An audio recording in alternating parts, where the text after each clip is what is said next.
독서 공부는 사실은 네 가지를 선생님이 목표로 하고 있다. 하나는 뭐? 글의 구조를 익히는 거. 그치? 두 번째는 독해시의 실전에서 무엇에 반응할 것인가. 세 번째는 문제 접근 방법. 요건 뭐라고 얘기했냐면 출제자의 의도를 파악하는 거. 네 번째는 선택지 구성 원리를 이해하는 거. 그래 얘기했었지. 생각납니까? 글의 구조를 뭐한다? 선행적으로 학습합니다. 그치? 글의 구조에 대한 공부를 조금 몇 개 되지도 않아. 글의 구조를 공부하고 요거를 학습한 다음에 뭐 하자고요? 이어질 내용을 예측해보자 이래죠. 이제 뭐가 나오는지 한번 예측해보자. 이런 얘기를 했고, 자, 그 다음에 독해할 때 실전에서 반응하자 그랬어요. 반응은 뭐냐면 출제 요소를 뭐하자? 이것도 역시 예측해보자. 이거는 이어질 내용입니다. 내용을 예측하는 거고, 이런 거 좀 나올 수 있겠는데 하는 건 출제 요소를 예측하는 거고, 얘는 출제자의 의도를 파악해서 뭐가 없어야 된다? 버퍼링이 없는, 딱 이런 문제는 이렇게 푸는 거야 라고 하는 버퍼링 없는 문제 풀이법을 설정을 해라. 그 다음에 선택지 구성 원리를 이해하면 뭐가 좋다고 이야기했냐면 뭐를 피할 수 있다? 매력적인 오답을 피하는 거. 그러니까 모든 지문에서 네 가지를 다 공부할 수는 없겠지만 가능하면 이런 네 가지 측면에 대한 생각을 좀 하고 공부를 하라는 거지. 내가 지금 뭘 하고 있는 건지 이런 생각을 하면서 보면 될 것 같다는 거야. 자, 우리 교재는 말이야. 그 첫 페이지에 보면 목차가 나와 있어요. 그죠? 유형별 독해하고 사실적 독해, 추론적 독해, 제재별 독해 이렇게 나와 있잖아. 그치? 그러면 원래 그 평가원의 평가 요소, 독서든 문화든 평가 요소는 5가지거든. 5가지인데 이거 뭐냐면 첫 번째는 사실적 독해예요. 그치? 요거는 사실적 독해는 정보를 객관적으로 파악할 수 있는 능력이 있나 이거야. 정보의 객관적 판단 능력, 요거를 물어봐요. 그러니까 이런 거잖아, 친구들아. 이 지문이 있으면 글이 이렇게 있어요. 그 다음에 문제가 이렇게 있습니다. 그래, A가 있고 B가 있고 C가 있고 D가 있어. 이렇게 하자. 왜 그래? 라지 A가 있고요. 라지 A 말고 그 밑에 스몰 A, B, C, D가 있어. 그리고 뭘 물어보냐면 그래 내용으로 적절한 건 이걸 물어봐. 그러면 여기 있는 것을 찾는 거잖아. 그치? 정보를 객관적으로 빨리 찾는 게 뭐냐면 사실적 독해야. 그치? 수능 시험의 한 60% 이상이 사실적 독해예요. 정보를 빨리 찾는 거. 객관적으로 빨리 찾는 게 글에 있는 정보를 빨리 찾는 거. 그게 사실적 독해라고. 오케이? 그래. 근데 요거는 훈련을 하면 충분히 빨라질 수 있고 여기에서 변별력이 잘 생기지는 않아. 사실적 독해는 많이 안 틀려. 요것만 얘기할게. 사실적 독해는 정보를 확인하는 건데 모든 문제는 2가지지. 긍정형 발문이 있고 부정형 발문이 있잖아요. 무슨 얘기냐면 적절한 것을 이렇게 물어보는 게 있고 적절하지 않은 것을 물어보는 게 있지. 그치? 그럼 생각을 조금만 해봐. 위글의 내용을 조금만 생각하면 돼. 위글의 내용으로 적절한 것 그러면 옳은 것이 몇 개 있는 거야? 선택지 중에서? 위글의 내용으로 적절한 것 그러면 1, 2, 3, 4, 5번 중에서 옳은 게 몇 개 있는 거야? 한 개지, 한 개. 적절하지 않은 것 그럼 옳은 게 몇 개인 거야? 4개인 거잖아. 너무 상식적인 거잖아요.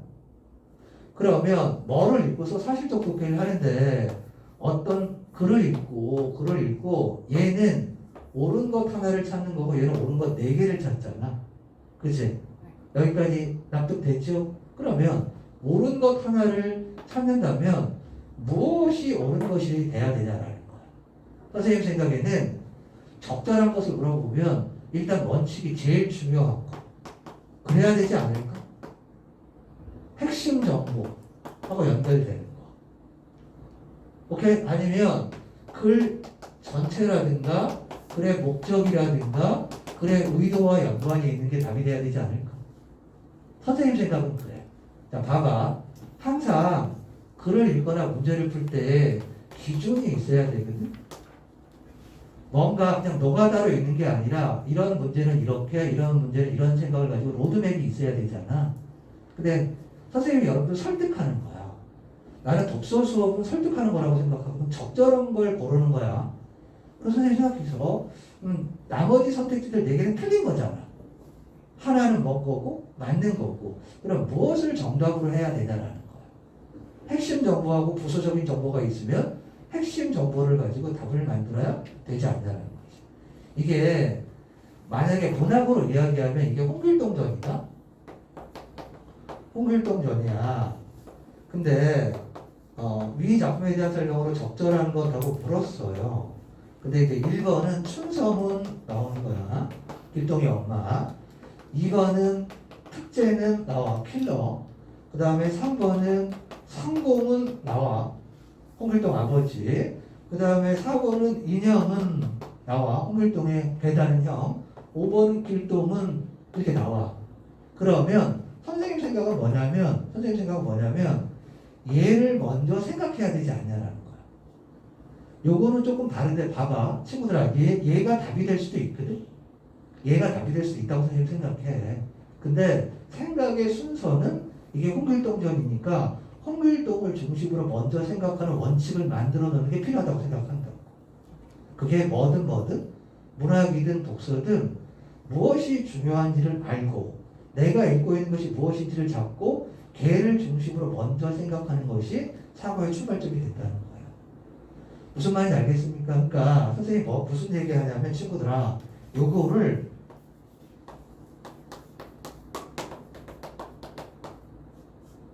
요렇게 하는 원리를 찾는 친구들이 있거든. 원리라고 얘들하고 현대백화점 가면 이렇게 빨간 모자 이렇게 쓰고 이렇게 사람 수천 명 있는데 이렇게 숨어가지고 원리 찾는 거 있잖아. 그치? 그치? 그러니까 그렇게 눈깔로 푼다는 거야. 내용에 대한 이해나 뭐가 중요하고 중요하지 않고 정보의 경중을 따지지 않고 원리 찾는다는 말이 무슨 말인지 알겠지? 왜 그 빨간 모자 쓰고 이렇게 안경 쓰고 여기 수없이 많은 사람들 틀에 껴가지고 원리 이러고 있는 애 있잖아. 그치? 원리를 찾지 말고 원리를 찾아야지. 프린서플을 찾아야 될 거 아니야. 그러니까 문제를 뭘로 풀지 말고 눈으로 풀지 말고 머리로 풀라고요. 그러면 눈으로 풀 때 얘의 문제점은 뭐냐면 단어를 바꿔 다른 말로. 똑같은 말을 다른 말로 바꿔. 응? 그러니까 이런 식이야. 예를 들면 어떤 거냐면 수능에 이런 게 나왔어요. 뭐가 나오면 반추리 지문 과학 지문이 나왔는데 거기에 이런 거 나온다. 셀룰로스와 같은 섬유소라고 해놔. 그리고 문제에서는 섬유소는 이렇게 쓰고 셀룰로스는 이렇게 써. 얘네들 분리해서 써. 그럼 다른 것처럼 보이잖아. 이거에 대한 생각이 없는 친구들 이런 게 되게 많다고. 에? 자, 봐봐. 브레이튼 우주 체제 2022학년도에 나왔었지, 수능에. 거기에 뭐가 나오냐면 첫 번째 줄에 기축통화가 나와. 기축통화는 환율의 기준이 되고 국제거래에 있어서 결제수단이 되는 게 기축통화다. 그 다음에 뭐가 나오냐면 기축통화인 달러화라고 나와요. 그리고 뭐라고 나오냐면 유동성이라고 나와요. 달러화가 많이 공급이 되면 이런 일이 일어나고 그 다음에 그 뒤에는 뭐냐면 유동성이 줄어들면 이렇게 나와. 그러면 그래서 얘하고 얘는 전부 같은 말이야 사실은. 그치? 그러니까 우리가 정보가 많다라고 하는 그런 사실은 정보가 많은 글이 아니에요.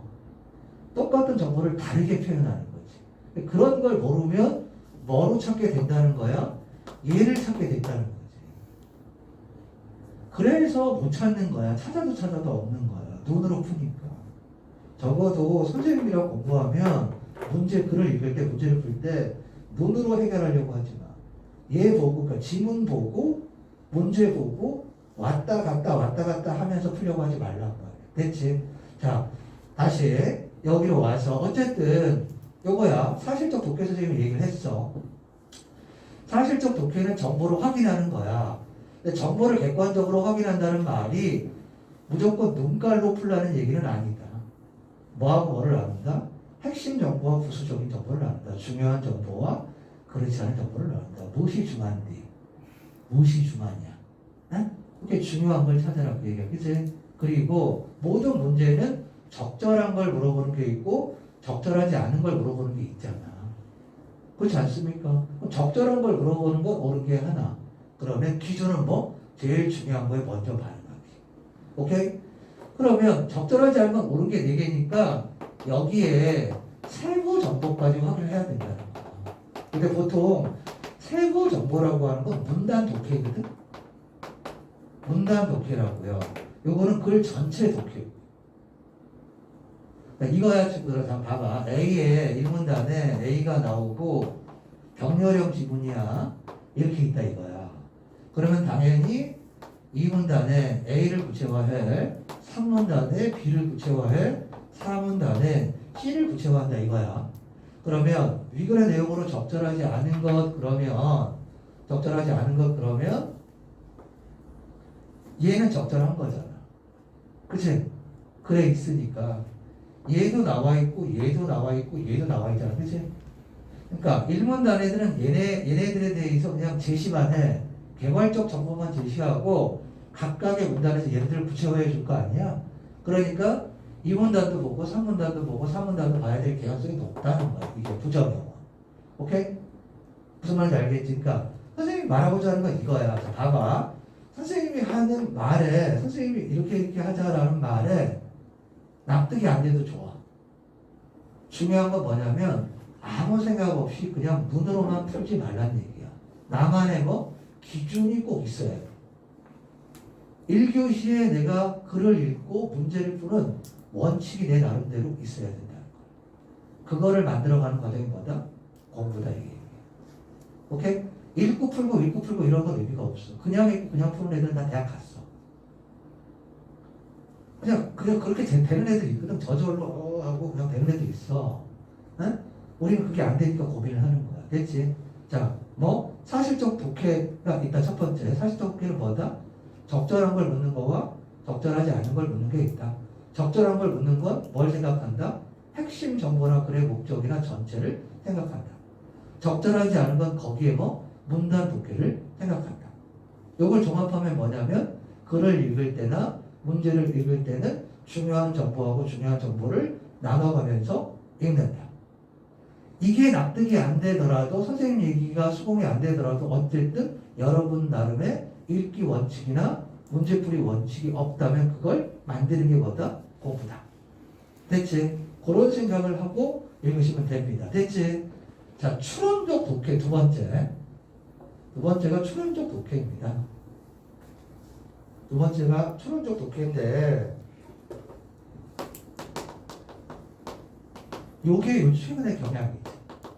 추론적 독해는 일부 정보만 제시하고 생략된 정보를 추론하게 만드는 거야. 네? 아니면 정보들의 관계 같은 것들을 이용하거나 일부 정보를 제시한다든가 정보들의 관계를 제시해서 이렇게 하는 거. 이런 거지 친구들. 맞아. 봐봐. 연역을 한번 생각해보자. 연역적인 방법을 한번 생각해보자. 모든 M은 P다. S는 M이다. 따라서 S는 P다가 연역의 상당 문법이야. 요걸 뭐라고 이야기하냐면 대전제라고 이야기하고 요걸 소전제라고 이야기하고 요걸 결론이라고 이야기하거든. 이 연역, 이 3단 문법이 정말 독서에서 무지무지하게 많이 사용되거든. 여러분들이 잘 모르지만. 에? 자, 모든 재수생은 개이다. 물론 전제가 틀렸지. 그치? 그럼 나루는 대나루 있잖아요. 여기 저 친구. 나루는 진짜 그렇다는 게 아니라 재수생이다. 그럼 이 두 정보만 있으면 이게 글인 거야. 그리고 이게 뭐지? 추론하게 만드는 거지. 추론할 수 있잖아. 나루는 뭐라고? 그리고 추론할 수 있잖아요. 그런데 선생님으로 바꿀게. 모든 강사는 J예요. 이제 최원창은 뭐라고? 강사라고. 그치? 그러면 최원창은 뭐가 되는 거야? J가 되는 거잖아. 그럼 이 두 개 알면 얘 알 수 있잖아. 그치? 모든 인간은 죽어. 소크라테스는 죽는다야. 그러면 가운데 뭐가 들어가? 소크라테스는 인간이다가 들어갈 거 아니야. 이해됩니까? 이해돼요? 그러니까 뭐 이런 게 연역을 이용해서 일부 정보만 주고 생략된 정보를 추론하게 하는 거야. 수능에서 제일 많이 쓰는 방법이에요. 오케이? 무슨 말인지 알겠습니까? 그 다음에 얘는 이런 거야. 일종의 A하고 B가 같대. 근데 B하고 C가 또 같대. 그러면 여기서 물어보는 거야. 문제로 A하고 그러면 C는 이렇게 물어보는 거야. 무슨 말인지 아시겠습니까? 네?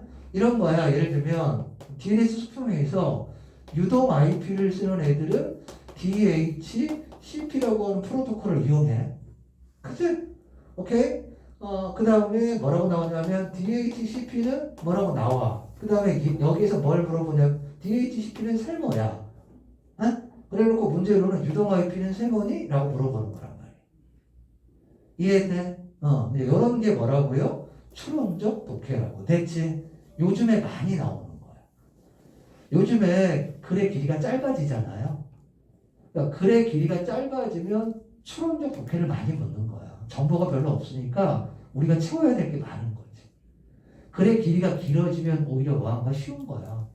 왜냐하면 생략된 정보가 별로 없고 정보를 많이 주니까 그걸 우리가 잘 찾으면 되는 거니까. 됐지? 그 다음에 세 번째가 뭐냐면 비판적 독해예요.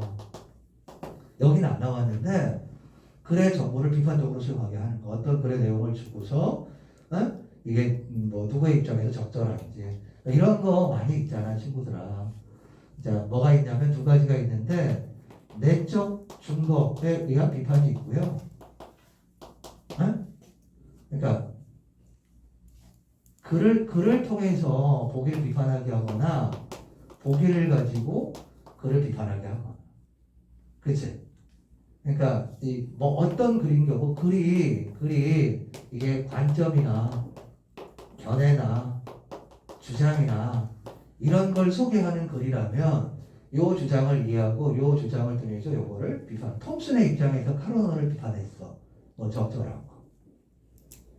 수능에 2020년에서 수능에 뭐 나왔어요? 그 해겔의 미학 변주법 얘기하고 보기에서 그거를 나글에서 그거를 비판하게 해서 그치? 그런 게 비판적 독해.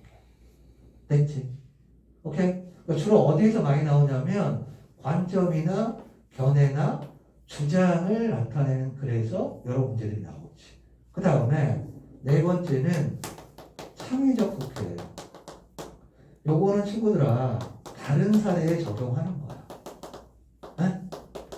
요것도 우리가 많이 틀리는데 글이 원리나 개념 중심의 글이야. 그러면 이렇게 나온다. 위글을 바탕으로 보기에 이렇게 했을 때 여기에 뭐가 나오냐면 팽이 얘기하면서 가분동량 보존법칙에 대해서 이야기해. 그리고 문제로 뭐가 나오냐면 보기로 다이빙 선수가 나와. 여기에는 이제 뭐 나오고 팽이도 나오고 피겨 스케이팅도 나오고 요거를 여러 상황에 적용할 수 있는지 그런 게 뭐라고? 창의적인 거야. 자 봐봐. 지금 사실적, 추론적, 비판적, 창의적 뒤로 갈수록 오답률이 높아져. 뒤로 갈수록 오답률이 높아진다고요. 뭐 이렇게 나오잖아 친구들아. 브렌튼 노즐 체제에서 예를 들면 미국을 포함한 뭐 세 나라가 있어. 뭐 갑을은 뭐 때문에 기초토마호크인 갑은 뭐 때문에 뭐가 되고 뭐 때문에 뭐가 됐어. 환율이 50% 올랐어. 여기는 30% 올랐어. 그게 뭐야? 원리를 얘기해주고 그거를 다른 상황에 적용할 수 있는지. 왜 경제든 아니면 법이든 예를 들면 그래 뭐가 나와? 손해배상 예정액이 나오고 위약벌이 나오고 그치? 그리고 문제로 뭐가 나오지? 갑과 을은 서로 계약을 했어. 을이 뭘 했어? 계약을 위반했어. 손해배상 예정액이 없는 경우, 있는 경우, 그게 위약벌인 경우 뭐 이렇게 나오잖아. 그게 뭐야? 다른 상황에 적용할 수 있는가 하는 거지. 됐지? 다섯 번째, 제일 어려운 영역. 제일 어렵다. 뭐를 출제하는지를 알아야지. 제일 어려운 거, 아니 제일 쉬운 거, 뭐? 어휘 능력. 이 어휘 능력은 그냥 아는 사람한테 너무 쉬운 거야. 모르는 사람한테는 너무 어려운 거야. 논리가 아니니까. 이게 제일 키우기가 힘들어. 어휘 능력. 평상시 학습 태도가 되게 중요하거든. 평상시에 모르면 적극적으로 사전을 찾아. 친구들아, 내가 독서 다 맞게 해줄게. 근데 여러분들이 공부 태도를 바꿔야 돼. 아는 것과 아는 것 같은 건 다른 거야. 그러니까 공부를 할 때 알아야지 알 것 같은 느낌만 가지면 안 돼. 그래서 틀리는 거야. 우리 몰라서 틀리지 않아요. 아는 것 같다고 착각하기 때문에 틀리는 거지. 정리 이제 하나하나 할 건데 자, 수능의 출제 요소는 몇 가지다. 혹은 안 하지 다섯 가지. 뭘 물어본다? 정보를 객관적으로 파악할 수 있는가. 사실적 독해. 오케이? 두 번째, 일부 정보만 주고 생략된 정보를 이끌어낼 수 있는가? 추론적 독해. 세 번째, 비판적 독해. 어떤 주장이나 견해가 소개된 글을 다른 상황에 비판할 수 있는지, 보기를 통해서 이걸 비판할 수 있는지. 네 번째, 원리나 개념 중심의 글에서 다른 상황에 뭐 할 수 있는지, 적용할 수 있는지를 묻는 창의적 독해. 오케이? 다섯 번째, 어휘 능력. 이 다섯 가지가 수능 국어의 출제 요소란 말이에요. 뭐를 출제하는지는 알고 공부하자.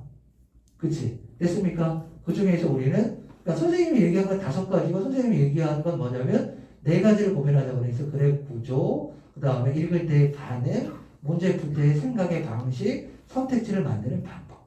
자꾸 연습하면 좋아질 겁니다. 그러면 첫 번째 페이지 넘겨서 뭘로 가냐면, 6페이지, 7페이지 가겠습니다. 6페이지, 7페이지. 6페이지에 사실적 독해에 대한 설명이 있습니다. 그죠? 사실적 독해의 대표 발문, 이런 걸 잘 알아둬야 돼. 그러니까 위글의 취지를 목적을 물어본 거지, 그 다음에 제목, 내용과 일치하는 것, 이런 게 사실적 독해란 말이야. 뭘 생각하자고? 큰 거, 중심 내용, 이런 걸 생각하자고요. 그리고 아까 선생님이 얘기했습니다. 출제 유형, 중심 내용 파악은 긍정형 발문으로 제시되는 경우가 많아. 뭐라고요? 적절한 것. 그 다음에 세부 정보를 파악하는 건 적절하지 않은 것. 이런 게 많아. 됐지? 그 다음에 내용 연계 방식은 전체를 봐야 돼. 그래, 목적을 봐야 돼. 그래, 의도를 알아야 돼. 오케이? 자, 그러면 직접 한번 연습해 보도록 하죠. 적용 문제. 2022학년도 9월 모의평가 사회. 정말 많이 틀렸던 건데, 뭘 되게 많이 틀렸냐면, 4번을 되게 많이 틀렸지? 4번. 4번에 발문이 어떻게 돼 있어? 위글을 바탕으로 오잖아. 그치? 그래, 위글이 원리나 개념을 설명하면 뭐라고? 그거를 구체적인 상황에 적용할 수 있는가 하는 거야. 선생님이 천천히 할게. 저번 시간에 얘기했는데 오늘은 교재를 처음 받았으니까 예습을 안 해왔는데 다음 주부터는 쭉 선생님이 말하지 않더라도 꼼꼼하게 아까 그 네 가지 기준으로 예습하는 거야. 구조, 그래, 구조. 오케이, 읽을 때 나는 뭐에 이끌리는가, 반응하는가, 뭐가 중요하다고 생각하는가. 세 번째, 이 문제는 나는 어떻게 풀어야지 생각하는 거. 그 다음에 네 번째, 1, 2, 3, 4, 5번을 어떻게 만들었지? 이런 거. 그래, 생각해. 꼭 예습해야 돼. 알겠습니까? 나랑 수업하려면 예습이 필수야. 알겠습니까? 그래서 선생님이랑 비교해 보는 거야. 여러분들이 공부한 거랑 내가 한 거랑 비교해 보는 거라고요. 대체, 자, 글 가볼게. 물건을 사용하고 있는 사람이 그 물건의 주인일까? 그럼 글 끝나. 야, 물건을 사용하는 사람이 그 물건의 주인이냐? 그래, 알았어. 그러고 끝나지. 그치? 자, 봐봐. 우리 의문문은 세 가지가 있어요. 의문문은 세 가지가 있는데, 설명 의문문이 있고요. 그제? 판정 의문문이 있고, 수사 의문문이 있지? 설명 의문문은 어디서 왔어요? 동네 고향 어디입니까? 그리고 이렇게 얘기를 하잖아. 이 설명 의문문이지. 여학생인가요? 네. 얘 뭐 설명할 필요 없잖아. 얘 아니어도 되는 판정 의문문이지. 그치? 근데 독서에서 쓰이는 모든 의문문은 사실은 뭐라고 생각하면 돼? 수사 의문. 그치? 뭘 설명을 요구하거나 판정을 요구하는 게 아니라 다른 말로 바꾸면 다루겠다. 화제라는 거.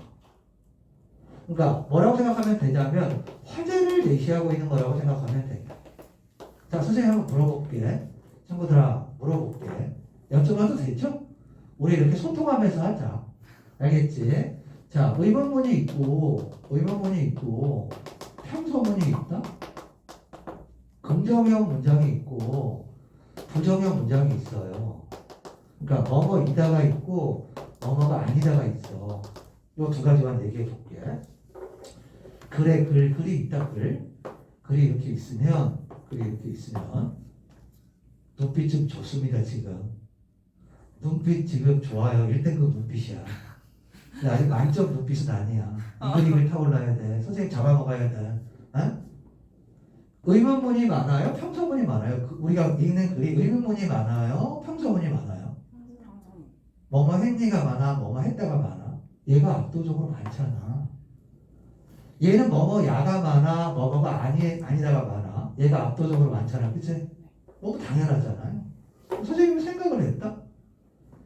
그러면 어떤 건 되게 많고 어떤 건 되게 적으면 적은 거는 되게 가치 있는 거 아니에요?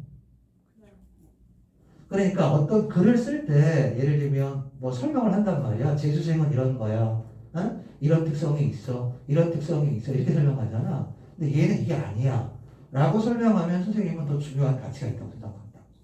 선생님이 아까 반응하자 그랬지. 모든 문장에 반응하다가 글 읽다가 반응하다가 죽는다고. 그냥 고요하게 읽다가 이렇게 반응을 해야지. 그래서 계속 놀라움의 연속이면 죽는다고요. 무슨 말인지 알겠습니까? 하나의 사례인 거야.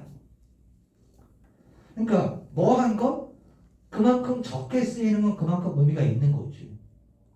난 그렇게 생각하거든. 내가 한 건 가치 있는 거다. 희소성이 있는 거잖아. 글을 쓸 때 계속 의문문으로 쓰지 않잖아. 평서문으로 보통 쓰잖아.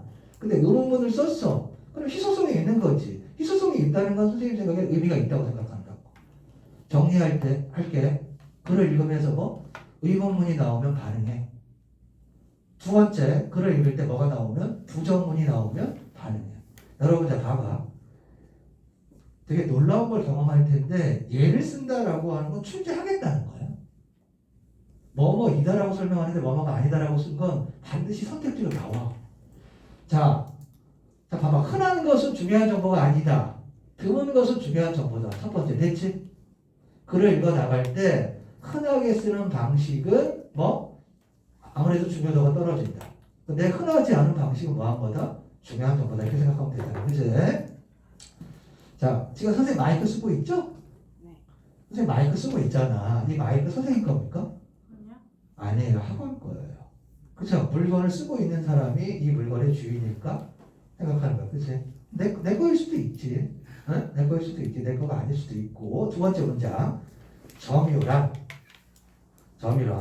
약간 생소한 개념이 나왔어. 우리가 이 글을 만약에 처음 본다면 점유란은 좀 생소한 단어예요. 그죠? 개념을 정의하는 거야. 물건에 대한 사실상의 지배 상태를 말한다. 사실상의 지배가 뭐야? 이에 비해 소유란. 두 대상을 비교하고 있지? 그치? 점유하고 소유. 어떤 물건을 사용, 수익, 처분할 수 있는 권리를 가진 상태를 말한다. 그러니까 점유는 뭐라고? 물건을 지배하는 거야. 그치? 소유는 뭐라고? 권리를 가진 거야. 그치? 자, 봐봐. 뭐라고 되어 있냐면 첫 번째 화제를 제시해. 물건을 가지고 있는 사람이 그 사람의 주인일까? 얘기하고 천천히 할게. 앞부분에는. 그러니까 한 주, 두 주, 세 주는 조금 천천히 하고 뒤로 가면서 조금 빨리. 여러분들이 예습해 오면. 자, 점유는 뭐래요? 점유는 물건을 사실상 뭐 하는 거래? 지배하는 거래.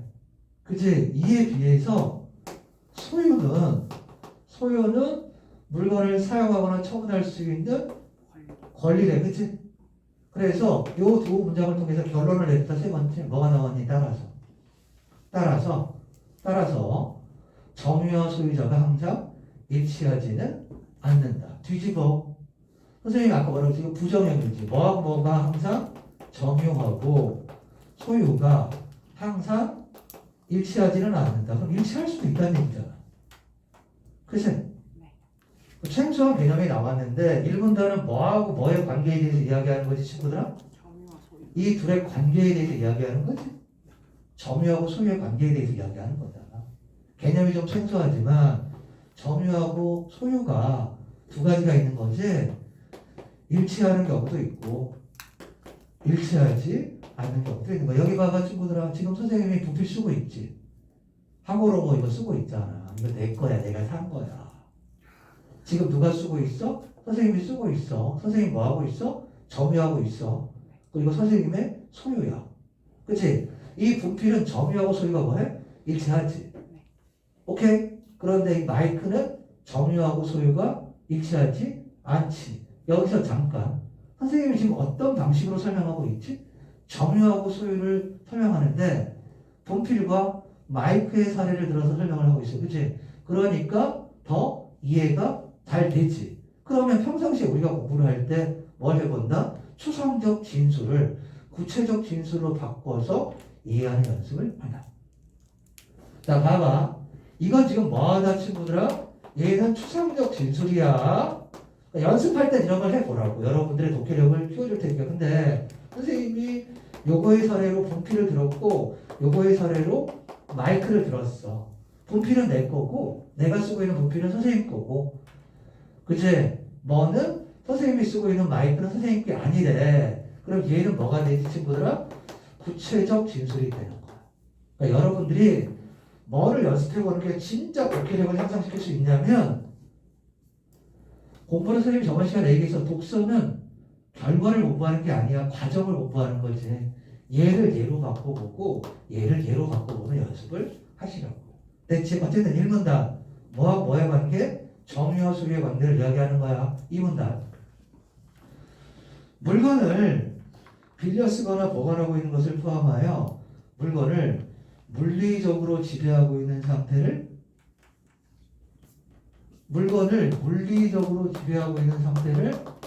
직접 점유라고 하는데, 여기 봐봐. 직접 점유는 뭘 전제로 하니? 점유는 뭘 전제하고 있는 게 없어. 근데 직접이라는 말을 쓴 것은 얘는 이미 뭐가 있음을 전제한다? 그러니까 직접 점유라고 한데 물리적으로 지배하는 걸 물건을 물리적으로 지배하는 걸 뭐라고 한다고? 직접 점유라고 한데, 직접이라는 말은 뭘 전제하고 있는 거야? 직접 그냥 점유가 있고요. 직접 점유가 있잖아. 그럼 그냥 점유하고 직접 점유는 다르잖아. 선생님이 물어볼 거야. 선생님이 수업하면서 뭘 전제하니 이런 걸 물어봐. 예를 들면 전통적인 경제학은 전통적인 뭘 전제하니? 전통적이지 않은 걸 전제하는 거야. 변화를 전제하는 거야. 그치? 이론적으로라고 이야기해? 그러면 현실과 괴리가 있음을 전제하는 거야. 그치? 바젤 1이라고 나와? 바젤 1이라고 나와. 바젤이라고 나오는 건 다르다고 수업에 나왔던 바젤 1은 2를 전제하는 거야. 그러면 직접은 간접을 전제해. 그러면 직접 점은 딱 읽었을 때 그럼 간접이 있나? 그 둘을 구별해야지. 이런 생각을 해야 된다는 거야. 바젤 1이 나왔어. 2가 있겠네? 그러면 뭐 제도가 변하는구나. 전통적인 경제학? 그러면 새로운 경제학이 있다는 얘기인가? 글로벌 금융위기 이전 나와. 그러면 글로벌 금융위기 이유가 있겠죠. 그러니까 어떤 말은 반드시 그렇지 않음의 상태를 전제하고 있는 거야. 그런 걸 읽어낼 줄 알아야 돼. 일반적으로라는 말은 예외를 전제하는 말이라고요. 일반적으로 그 환율의 상승은 경상수지를 개선하는 것으로 알려져 있다. 그 얘기는 환율이 상승해도 경상수지가 개선되지 않는 경우가 있다는 거야. 대체 조금 넓은 의미에서 이제 무슨 연습을 해보냐면 이제 독서하는 방법을 가르치는 거야. 글을 읽을 때 선생님 이런 걸 담화푸지라고 생각하거든. 우리는 맨날 이런 것만 담화푸지라고 생각해. 뭐 그러나 그리고 요컨대 먼저 우선 따라서 이런 지시어 접속어만 담화 표지라고 생각하는데 선생님은 글을 읽을 때 이런 것도 담화 표지가 된다고 생각해요. 여러분들이 평상시 연습하면서 담화 표지를 뭐 하는 연습을 해라? 확장하는 연습을 해라. 응? 예컨대 이런 거예요, 친구들아. 예컨대 A의 A 부분의 끝에서 두 번째 줄 봐봐. 물건 중에는 찾았어? 물건 중에서 피아노, 금반지, 가방만 같은 찾았니? 거기에 뭐라고 나오냐면 대부분의 동사는 그랬지? 대부분의 동사는 점유에 의해서 소유권이 공시된다. 이렇게 돼 있지, 그치? 여기 봐봐, 친구들아. 그러면 선생님은 얘도 담화 표지가 될 수 있다고 생각한다는 거야. 선생님은 얘도 담화 표지가 될 수 있다고 생각한다는 거야. 무슨 얘기냐면 대부분이라는 말은 모든이 아니잖아. 그냥 동사는 점유에 의해서 소유권이 공시된 데가 아니라 대부분의 동사이라고 얘기했단 말이야. 그러면 요 말을 부정하면 어떤 동사는 점유가 아닌 다른 방법으로 소유권이 공시된다는 뜻이기도 해. 이 말이 무슨 말인지 알겠습니까? 대부분의 동사는 점유에 의해서 소유권이 공시된다라고 써있단 말이야. 그러면 이 말은 얘를 부정하면, 얘를 뒤집으면 어떤 동사는 뭐가 아니라 점유가 아니라 다른 방법에 의해서 소유권이 공시된다는 얘기예요. 그치? 밑줄치 니은 봐봐. 밑으로 내려가서. 밑줄치 니은 봐봐. 법률이 등록 대상으로 규정한 자동차, 항공기 등의 동사는 점유가 아니라 뭘로 공시되지? 등록으로 공시되는 물건이고. 그러면 어떤 동사 중에서 뭐 얘들아? 비행기라든가 뭐는 항공기 이런 애들은 뭐가 아니라 점유가 아니라 거기 나와 있잖아. 등록에 의해서. 그치? 그럼 얘도 부정한다 이거야. 동사를 부정하면 부동산이잖아. 동산이 아니고. 디귿 나와 디귿. 디귿 보세요. 디귿 토지 건물과 같은 부동산은 뭐에 의해서 공시가 된다고? 등기에 의해서 소유권이 공시가 된다. 이 얘기잖아. 그치? 오케이? 그러니까 선생님이 말하는 건 이거야. 선생님 그걸 어떻게 알아요? 그러니까 물론 모를 수 있어. 근데 뭐냐면 뭐에만 집착하지 말고 맨날 수준을 높이라고. 알겠습니까? 이건 여기는 심화가 아니라고. 어? 잘 쫓아오라고. 그러니까 맨날 그러나 그런데 따라서 그런 거 중요한 거 알지. 근데 그런 거 말고 더 그걸 효과적으로 읽을 수 있는 표지가 있나를 능동적으로 생각하라고요. 무슨 말인지 알겠습니까? 오케이? 이해되냐? 그래, 왜 대부분의 동산이라고 했지? 그냥 동산이라고 안 하고, 동산이 있다면 비동산이 있을 거 아니야. 응? 동산이 아니고 부동산이 있을 거 아닙니까? 자, 봐봐. 남자는 이러이러하다라고 말하는 순간, 그건 뭘 전제하고 있는 거야? 여자의 속성을 전제하고 있는 거라고. 왜냐면 남자는 할 때 는이 뭐니까? 보조사니까. 대절로 나타내는 보조사니까. 어쨌든 선생님이 말하고 싶은 건 뭐냐면 글을 얼마든지 무궁무진하게 풍부하게 멋지게 읽어낼 수 있으니까 글자만 보지 말고 능동적으로 연습할 때 시간에 안 맞춰도 좋아. 우리 지금 뭐 다 맞으려고 온 거 아니잖아. 여러분 지금의 수준을 유지하고 싶어요? 아니지. 지금의 수준을 유지하고 싶은 게 여러분들의 목표가 아니라 지금의 수준을 올리고 싶은 게 여러분들의 목표잖아. 근데 맨날 문제풀이만 해. 그건 선생님 생각에는 지금의 수준을 유지하는 거야. 우리가 아주 조금만 변하겠지. 뭔가 읽기 방식이나 생각의 방식을 바꿔야 되지 않을까? 됐지? 가볼게. 두 번째 정리. 뭐는 뭐를 전제한다? 직접 점유는 뭘 전제한다? 그냥 점유하고 직접 점유의 차이를 생각해 보라고. 무슨 말인지 알겠습니까? 너무 어려운데 친구들아? 어? 너무 황당한 얘기 하는 거 같네 선생님이. 많이 어렵대 선생님 수업이. 그런 친구들이 많아. 그런 친구들 선생님 좀 안녕히 계세요. 혼자 하겠습니다. 강민철이랑 할게요. 강민철이랑 해. 강민철도 잘하잖아. 응?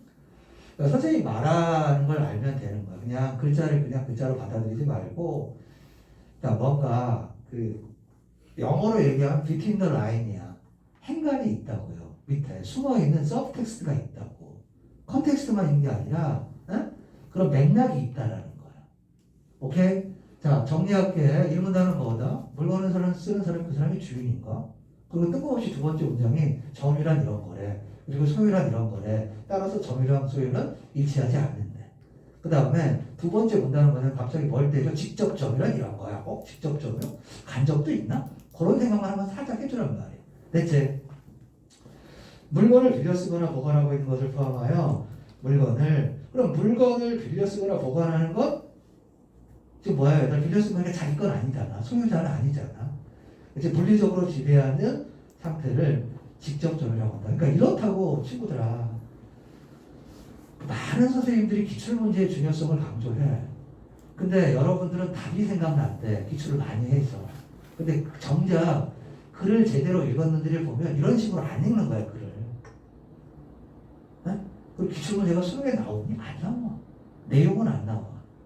그런데 글을 쓰는 방식, 생각의 방식, 이런 것들을 우리가 연습하는 거예요. 선생님은 모든 공부의 목적은 처음 보는 걸 본 것 같은 느낌이 들게 하는 게 공부라고 생각해요. 분명히 처음 보는 건데 본 것 같은 거예요. 아니, 그 친구들아, 내가 서울에 살다가 파란불이면 건너가고 빨간불이면 멈춰. 뉴욕에 갔어. 뉴욕에 가면 파란불이면 건너가니? 세상이 달라져도 그런 약속들은 똑같을 거 아니야. 어느 나라 가도. 무슨 말인지 알겠습니까? 그게 공부라는 거야. 계속 갈게. 야, 한 문단 나가기 그렇게 힘들다. 그제? 이에 비해. 1문단도 이에 비해가 있어. 1문단의 두 번째 줄에도 이에 비해가 있고요. 2문단의 두 번째 줄에도 이에 비해가 있어. 그치? 그럼 뭐야? 출제자는 글을 쓰는 사람은 차이에 주목하라 이 얘기야, 지금. 차이를 구별하라 이 얘기야. 그치? 이에 비해 어떤 물건을 빌려 쓰거나 보관하는 사람에게 그 물건의 반환을 청구할 수 있는 권리를 가진 사람도 사실상의 지배를 한다고 볼 수 있다. 이와 같이 반환 청구권을 가진 상태를 뭐라고 한다? 간접 점유라고 한다. 그러니까 직접 점유가 있고 뭐가 있다고요? 직접 점유가 있고 나오잖아. 간접 점유가 있어. 이 간접 점유는 다른 말로 바꾸면 뭘 갖는 거야? 반환 청구권을 갖는 거지. 내 거 돌려줘 이런 거야, 그렇지? 네? 오케이, 내 거 돌려줘 이런 거란 말이지. 간접 점유하고 있는 거야. 자, 봐봐, 선생님이 이 분필을 쓰고 있잖아. 그럼 지금 뭐 하고 있는 거야? 직접 점유하고 있는 거야. 네? 근데 이 친구한테 이걸 빌려줘. 선생님, 그 분필 마음에 드는데 저 필기할 때 그걸로 할래요. 이렇게 줬단 말이야. 그러면 선생님 직접 점유하고 있는 건 아니잖아, 그렇지? 야, 내 분필 줘. 할 수 있는 권리가 있잖아. 그게 뭐라고? 반환 청구권이라고. 반환 청구권을 가진다는 건 뭐하고 있다는 거라고? 이 분필을 간접 뭐하고 있다는 거라고? 점유하고 있다는 거라고. 감사합니다. 그래. 원하는 대학 가실 거예요. 네? 계속하고 옵니다. 계속하고. 자, 우리 스트레칭 한번 할까? 힘들지? 스트레칭 한번 할까?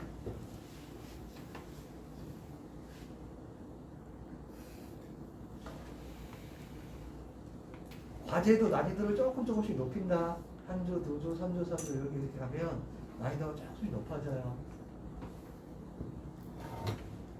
아름답잖아. 나중에 이렇게 돼야 돼. 독서 읽다가 살짝 지려야 돼. 오줌이 찔끔 나온다. 선생님 그런 경우는 있거든. 응? 읽다가 너무 글을 잘 쓴 거야. 멋진 거야. 이런 걸 알게 된 거야. 그러면 오줌이 찔끔 나와요. 이렇게 하자고 친구들아. 우리 한 5월 달쯤 돼서는 자꾸 손을 대는 거야. 왜? 선생님 지렸어요. 이러고 나가는 거야. 선생님 저도요. 이러고 전부 다 기저귀 차고 수업하는 거야.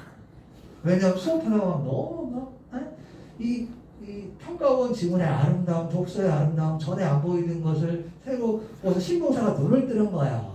그러니까 막 지리지. 그 경지까지 가도록 하자고. 계속 갑니다. 직접 점유가 있고 간접 점유가 있대. 이와 같이 반환 청구권을 가진 상태를 간접 점유라고 하는데 직접 점유와 간접 점유 둘 다 당연히 뭐에 속합니까? 점유에 속하지. 그치? 직접 점유, 점유. 점유는 소유자를 공시하는 기능도, 보조사를 섬세하게 읽자. 기능도, 뭐한다? 수행한다. 점유가 뭐래? 소유자를 누가 소유자인지 공시하는 기능을 한답니다. 자, 공시란 물건에 대해 누가 어떤 권리를 가지고 있는지 알려주는 거예요. 이제 그러니까 이 공시라고 하는 건 뭐래요? 이 물건에 대해서 권리를 알려주는 거예요. 권리를 키워드만 잡으면 자, 물건 중에서 피아노, 건반지, 가방 등과 같은 대부분의 동사는 뭐에 의해서? 점유에, 그건 직접 점유를 하고 있든 간접 점유를 하고 있든 직접 점유나 간접 점유를 하고 있으면 그것에 대한 권리를 가지고 있다고 생각한다는 거지. 그치? 뭐라고 친구들아?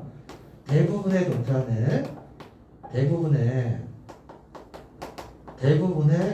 동사는 뭐에 의해서 직접 점유든 간접 점유든 그걸 점유하고 있으면 뭐 한다고? 그 사람이 뭐의 가능성이 크다고? 소유자의 가능성이 크다는 거야. 그치?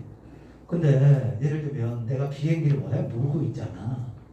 그럼 내가 비행기를 뭐 하고 있는 거지? 직접 점유하고 있는 거잖아. 그치? 내가 아빠 포르쉐를 끌고 나와서 내가 점유하고 있는 거잖아. 그치? 그런데 그건 내가 뭐 하고 있지만 물리적으로 지배하고 있지만 점유하고 있지만 사실 그건 뭐가 아니야? 내게 아닌 거지. 그치? 비행기는 대한항공 거란 말이야. 아시아나 거란 말이야. 내가 뭐 기장이지만. 그치? 내가 헬리콥터 조종사야. 군대에서 내가 K2 전차를 몰고 있어. 전차를 몰고 있는 병장이야. 내가 점유하고 있잖아. 제대할 때 그거 끌고 나오면 안 돼, 이 새끼들아. 내가 총을 막 점유하고 있고 막 한단 말이야. 제대할 때 내가 점유했으니까 가지고 나오고 이러면 안 된단 말이야. 그치? 이해됩니까? 근데 일반적으로 뭐? 친구들아, 일반적으로 내가 부피를 써. 그럼 그 사람의 가능성, 그러니까 그 사람 것이 가능성이 크단 말이야. 그 다음에 어떤 사람이 야, 내 물건 돌려줘 하고 반환 청구권을 가지고 있으면 그 사람 것이 가능성이 크다는 얘기지. 됐지? 상문답. 어려운 글이야 되게. 네? 사실은 물건의 소유권이 양도되려면, 자, 물건의 소유권이 양도해요. 이 문단 뭐 얘기하니? 점유에 대해서 이야기하는 거야. 직접 점유, 간접 점유의 차이점, 점유의 기능. 그지? 소유권 공식. 됐지? 3문단. 물건의 소유권이 양도되려면 소유자가 양도인이 되어 양수인과 유효한 양도 계약을 하고 이에 더해서 필요충분 조건인 거야. 자, 봐봐. 소유자, 3문단은 뭐 얘기하는 거냐면 소유권을 넘겨주는 거지. 소유권 양도에 대해서 이야기를 해. 그치? 그러면 물건을 넘겨주는 사람이 있고 물건을 넘겨받는 사람이 있지. 그치? 양수, 옹수 이런 거 생각하면 안 돼, 이 새끼들아. 수학하고 왔어. 어? 정수론 이런 거 생각하면 안 돼. 생명과학하고 왔다가 막 선생님 양수 터져요 막 이런 거 생각하면 안 돼. 사과해야 될 것 같아. 미안. 죄송합니다. 양도인이 뭐가 돼요? 얘가 소유자가 양도인이 되는 거야. 그치? 소유자가 양도인이 되어 뭘 해야 되냐면 이 둘 사이에 유효한 계약을 하고 이에 더해야 하니까 and야 5어가 아니라 이에 더해야 하니까 뭐가 아니라 뭐라고 친구들아? 5어가 아니라 and야 두 개의 요소가 다 있어야 되는 거야. 이에 더하여 뭘 해야 된다고요? 소유권 양도를 공시해야 된다고. 두 번째 뭐 해야 된다고? 소유권 양도를 뭐 해야 된다고? 공시해야 된다. 오케이? 그러니까 이 두 가지가 뭐 돼야? 이 둘 다를 모두 충족해야 뭐가 된다고? 소유권이 넘어간다 이 얘기예요. 네? 이 두 가지를 모두 뭐 해야지? 충족해야 소유권이 넘어간다 얘기잖아요. 그치? 계속 가볼게. 그러면 친구들아 문제 하나 나오는 거야. 얘하고 얘를 모두 충족해야 소유권이 양도되려면 그러면 뭐 둘 중에 하나만 충족해도 소유권이 넘어간다 이렇게 만들면 선택이 나오는 거라. 둘을 모두 충족해야 된다고? 선택지를 일부만 충족하게 만들어서 오답 선택지를 만들면 되겠군. 그렇죠? 계속 가볼게요. 자, 점유로 소유권이 공시되는 동산의 소유권 양도는 점유를 넘겨주는 자, 점유로 소유권이 공시되는 건 뭐로 친구들아? 뭐로 소유권 양도가 공시된다면 점유 인도로 뭐가 된다고? 소유권이 공시된대요. 그렇죠? 오케이. 점유로 소유권이 공시되는 소유권의 양도는 점유를 넘겨주는 점유 인도로 공시되는 거 됐지? 말이 어려운데 이거야. 선생님 이 친구가 미안해 친구 앞에 앉아서 선생님이 이 분필의 뭐지 소유자잖아. 그래서 선생님이 얘한테 팔기로 해서 500원에 네? 500원. 둘이 계약을 했다. 선생님이 저한테 분필을 넘기면 500원 제가 드릴게요. 계약을 했어. 그치? 그 다음에 뭐? 이건 지금 점유로 소유권이 공시되는 동산이잖아. 내가 갖고 있잖아. 그치? 그치? 소유권 공시하는 기록을 하잖아. 이거를 얘한테 어떻게 해야 되는데? 말이 어떻게 넘겨줘야 돼. 이게 뭐야? 점유를 넘겨준 거야. 점유 인도야. 나라 생각하지 말고 인도 인구 존에 많은데 커리 먹고 싶다 이런 생각하지 말고. 이런 동작 많이 무리한 거 같니? 너무 넘어서는 거야? 말 걸지만 피곤하니까? 자, 봐봐. 계약을 했어. 그리고 뭐를 넘겨줘야 돼? 물건을 넘겨줘야 돼. 그럼 뭐가? 소유권이 뭐 된다고? 양도된다고. 이해되니? 여기까지 이해됐지? 네. 그래. 다 안다고 생각하지 말고 알아도 한번 복습한다고 생각하고 됐죠? 오케이. 여기까지는 쉬워. 그런데 양수인이 간접 점유를 하여 소유권 이전이 공시되는 경우로서 두 가지가 있대. 양수인이 뭐 했냐면 얘가 간접 점유를 했단다. 그래서 소유권이 공시되는 게 이게 두 가지가 있대. 하나는 뭐냐면 점유 개정이 있고요. 또 하나는 반환 청구권. 간접 점유를 하고 있으니까 당연히 반환 청구권이 있겠지. 그치? 양도가 있대요. 말이 들었기 어렵지, 그치? 계속 가볼게. 두 가지가 있대. 뭐라고 친구들아? 기본적인 전제가 누구냐면 양수인이 간접 점유를 하고 있는 거야. 양수인한테 물건이 있어 없어? 없지. 간접 점유를 하고 있다는 것은 양수인이 뭐가 있다는 거야? 반환 청구권이 있다는 거지. 그치? 오케이? 이거란 말이야 친구들아. 이 친구랑 선생님이랑 뭘 했냐면 계약을 했어. 500원에 석평이로 계약을 했어. 그러면 이제 선생님이 양도인이고 얘가 양수인이잖아? 그럼 선생님이 얘한테 물건을 어떻게 해줘야 돼? 넘겨줘야 되잖아. 근데 선생님이 질퍽된 거야. 물건을 안 넘겨주고 야, 수업 끝날 때까지만 쓰면 안 될까? 수업 끝나고 줄게. 그러면 이 물건의 주인은 누구야? 얘지. 네. 얘잖아. 그런데 물건이 얘한테 없고 지금 선생님한테 있잖아. 그럼 얘는 지금 뭐 한 거야? 이 물건에 대해서 돈은 줬어.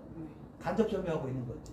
그러면 선생님 제 물건 주세요 하고 뭐 할 권리가 있어? 반환 좀. 반환을 청구할 수 있는 권리가 있잖아. 이해되니? 네. 자, 이 친구랑 선생님이랑 분필 매매 계약을 했어. 오케이? 근데 분필을 넘겨줘. 그럼 점유 인도를 해. 그럼 끝나는 거야. 그러면 소유권이 넘어가 이제 물건 넘겨줬으니까. 근데 선생님이 질퍽된 거지. 야, 분필은 써야 되잖아. 수업 때까지 막 하고 역겹게 막 아양 끌고 이러면서 끝날 때까지 재수생아 수업 쓰면 안 될까? 너무 역겨운 거야. 써줘 한 거야. 써 수업 끝나고 줘 이렇게 한 거야. 그럼 이 친구는 뭘 가지고 있다고? 반환 청구권을 갖고 있잖아. 이해되냐? 네. 오케이? 반환 청구권을 가지고 있잖아. 여기까지 됐지? 그럼 물건이 넘어갔어? 안 넘어갔어? 안 넘어갔어. 안 넘어갔는데 넘어간 거로 간주하는 게 점유 개정. 오케이? 이해돼? 그리고 자 봐봐. 그러면 이 친구한테 여기 봐봐. 선생님 봐봐. 이 친구가 뭐가 있어? 반환 청구권이 있잖아. 근데 생각해 보니까 분필이 별론 것 같아. 그래갖고 저기 여학생한테 윤비한테 팔았어. 에? 물건은 지금 누구한테 있어? 선생님한테 있잖아. 선생님 건 아니지. 선생님은 지금 직접 좀 물리적인 지배를 하고 있지만 실제 주인은 얘잖아. 그럼 얘가 뭐가 있어? 반환 청구권이 있지. 근데 얘가 얘한테 뭐 한 거야? 야, 내가 내 거 살래? 하고 반환 청구권을 양도한 거야. 그럼 반환 청구권. 이해됐습니까? 정리. 자, 소유자가 양도인이 되어서 소유권을 양도를 하는 거야. 됐지. 소유 설명 참 잘한다, 그렇지?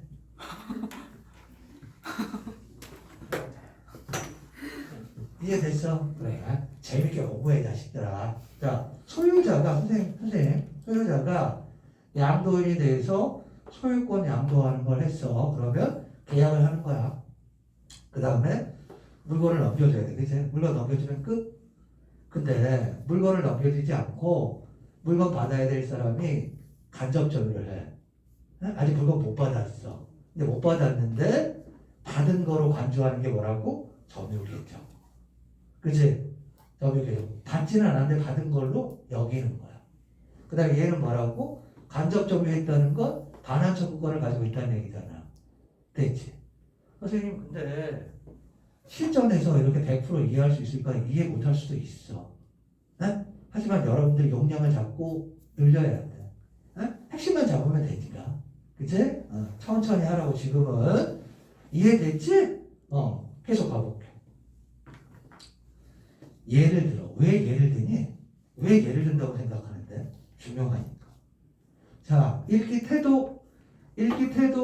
자, 선생님 봐봐.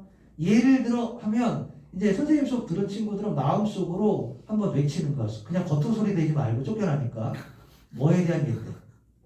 반문하는 연습. 자문하고 반문. 뭐에 대한 예인데? 라고 한번 스스로 물어. 뭐에 대한 예지? 간접 점유할 경우에, 양수인이 간접 점유할 경우에 뭐하고 뭐? 점유 계정과 반환 청구권에 관한 양도에 관한 예일 거 아니야. 가령 그러면 뭐에 대한 가령인데? 반면 그러면 뭐에 대한 반면인데? 습관을 바꿔야 돼. 읽을 때 글을 읽어 나가면서 예를 들어 그러면 아무 생각 없이 그냥 읽지 말고 무엇에 대한 예지라고 여러분들이 스스로 한번 자문하는, 스스로 물어보는 읽기 태도를 가지라고요. 왜 예를 들까? 그건 정말 꼭 알아야 되는 거야. 그러니까 예를 드는 거야. 그러니까 읽을 때 무엇에 대한 예인데 하고서 핵심 정보를 다시 한번 확인하고 가라 이게. 뭐에 대한 예냐? 점유 계정에 대한 예야. 뭐에 대한 예냐? 반환 청구권, 양도에 대한 예야. 그치? 이해됩니까? 오케이?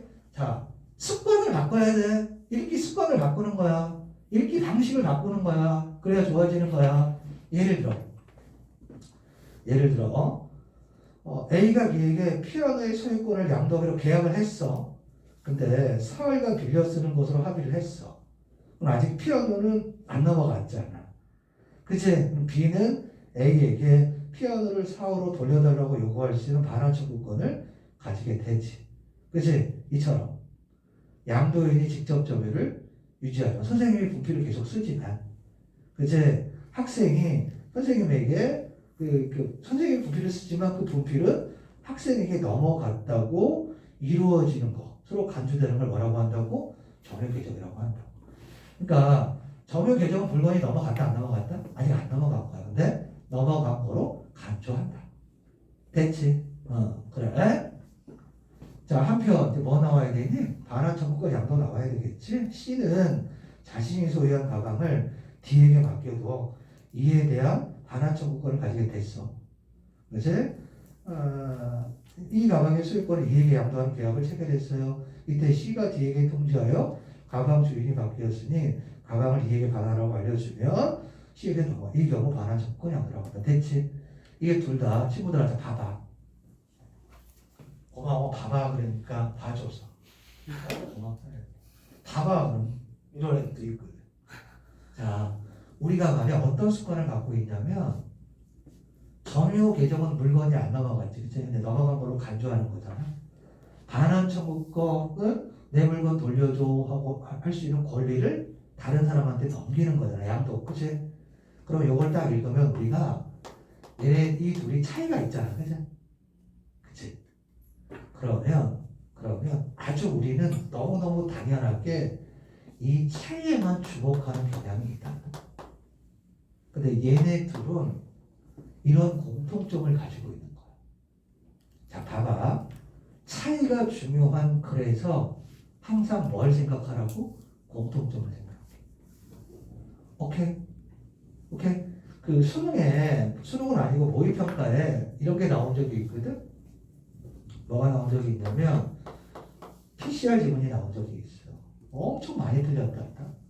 1문단에 PCR의 원리에 대해서 이야기를 하고 2문단에 뭐가 나오냐면 전통적인 PCR 이야기를 하고 3문단에 실시간 PCR 이야기하고 예를 들면 4문단에 CT 값에 대해서 이야기하고 이런 지문이 있었다면 재작년인가 모의평가예요.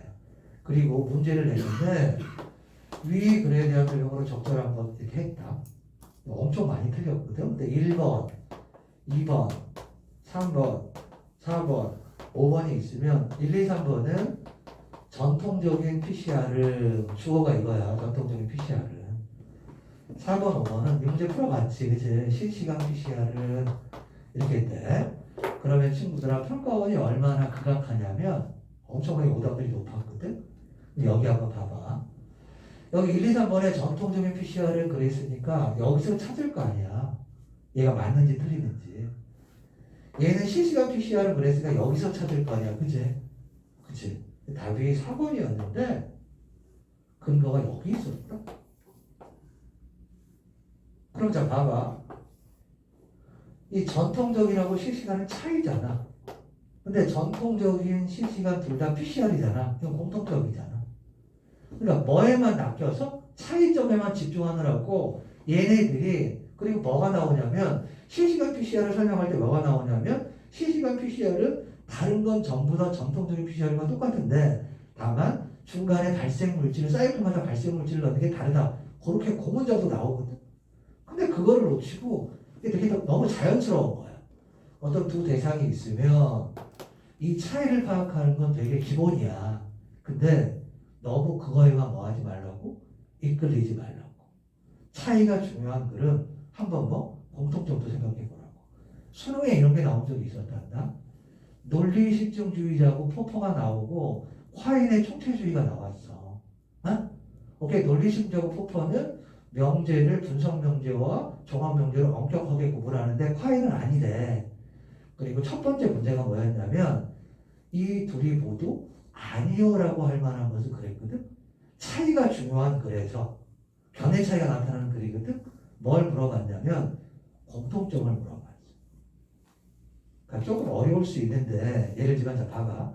모든 차이는 공통점을 전제로 하는 거야. 이 친구의 꿈은 서울대 의대에 가는 거고 이 친구는 빵을 좋아해. 미친놈도 억둘이 있지. 이게 대조야? 이 친구의 꿈은 서울대 의대 가는 건데 이 친구는 빵을 좋아해는 그건 미친놈이 랩하는 거야.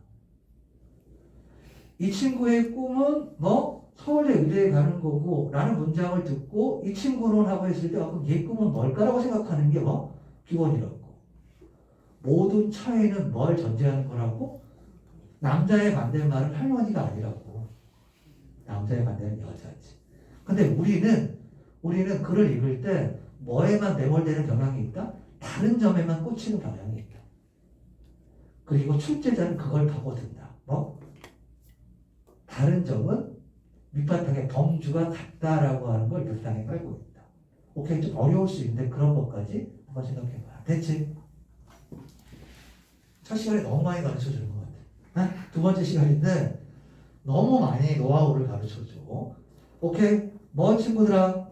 자, 얘하고 얘가 다르잖아. 얘하고 얘가 다르지. 이제 얘는 반환 청구권만 있는 거고 얘는 반환 안 넘어갔는데 넘어간다고 여기는 거고 얘는 너무 자기가 넘겨야 될 거리를 다른 사람한테 떠넘기는 거야. 그치? 됐지? 그래. 4문단 봐봐. 양도인이 소유자가 아니더라도 빛을 쳐봐. 양도인이 소유자가 아니더라도 양도인이 있고요. 양수인이 있단 말이야. 얘가 소유자가 아니더라도 양도인이 소유자가 아니더라도 이거지. 그치? 그치? 그러면 선생님이 아까 담화 표지를 확장하라고 그랬잖아. 양도인이 소유자가 아니더라도 라는 말은 앞에 양도인이 소유자인 경우를 이야기하는 거야. 양도인이 소유자가 아니더라도 라는 말은 뭘 전제하고 있냐면 앞 단락의 핵심 내용은 양도인이 소유자인 경우가 핵심이라는 걸 이야기한다고요. 오케이?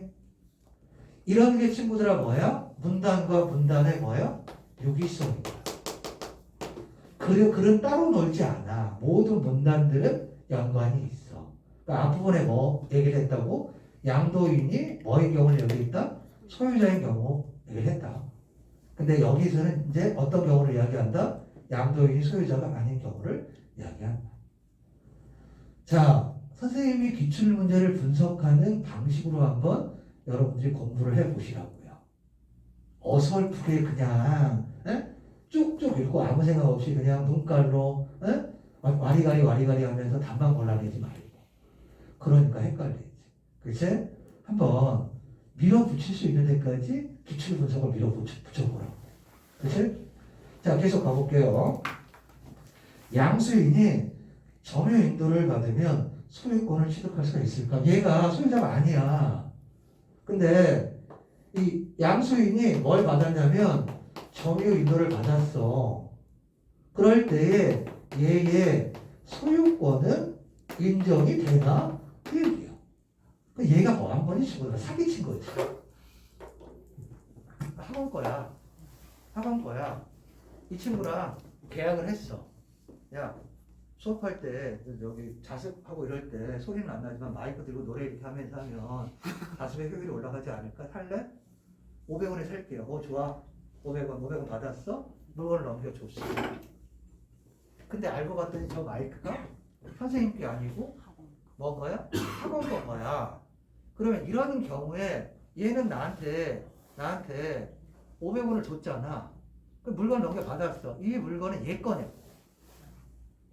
여기까지 이해됐지? 그래. 이해됐냐? 그건 한마디로 선생님이 뭐 한 거지? 사기를 친 거야. 야, 너 이 마이크 살래? 이 마이크 좋아. 마이크 사라 하고 넘겼어. 사기 당한 거야. 사기 당하고 물건을 받았어. 그러면 그럴 때 소유권 인정되냐? 왜 됐니? 계속 봐봐. 점유로 공시되는 동산의 경우 양수인이 충분히 주의를 했는데도 양도인이 소유자가 아님을 알지 못한 채 양도인과 유효한 계약을 하고 점유인도로 공시를 했다면 양수인은 소유권을 취득한다. 여기가 반응을 보여야 되거든. 어떤 반응을 보여야 되냐? 이거야 친구들아. 여기 봐봐. 선생님이 야 마이크 살래 친구한테 얘기했어. 근데 얘가 의심스러운 거야. 그 선생님 학원 거 아니에요? 야, 씨, 이거 내 이름 붙어 있잖아. 이거 내 거 맞다고. 확실해.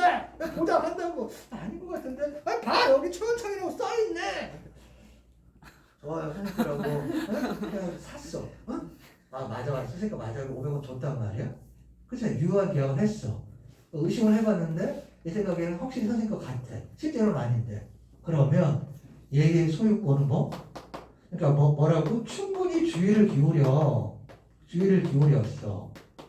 오케이? 두 번째 뭐라고 얘들아? 유효한 계약을 했어. 그러면 뭐가 인정된다는 거야? 소유권이 인정된다는 거야. 그치? 그리고 선생님은 여기서 여러분들이 의문을 가져야 된다고 생각한다고. 어떤 의문을 가져야 될까? 그러면 누구만 지읒되는 거야? 이게 이렇게 되면 선생님 개꿀이잖아. 사기치고 돈 받아먹고 먹튀하고 얘는 그냥 물건 받았잖아. 그러면 누구만 지읒되니?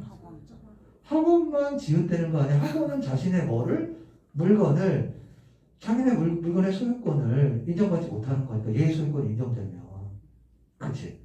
그럼 왜 이런 짓거리를 하는가? 를 생각을 해야 되지. 그러니까 무슨 얘기냐면 이런 생각을 가야 된다면 왜 소유권이 인정되지? 그러면 마이크 주인인 학원은 이런 생각을 가져야 되지. 그러면 마이크 주인인 학원은 소유권의 침해를 입는 거잖아. 그럼에도 불구하고 양수인의 소유권을 인정하는 이유가 있을 거 아니야. 뭐가 더 크다고 생각하기 때문에 학원의 소유권을 인정해 주는 것보다 원래 소유자의 소유권을 인정해 주는 것보다 양수인의 소유권을 인정해 주는 것이 더 의미가 있다고 생각하기 때문에 그렇게 했지. 이해되십니까? 그래 계속 가볼게. 자, 이걸 뭐라고 한다고요? 선의 취득이라고. 좋은 의도로 취득했다.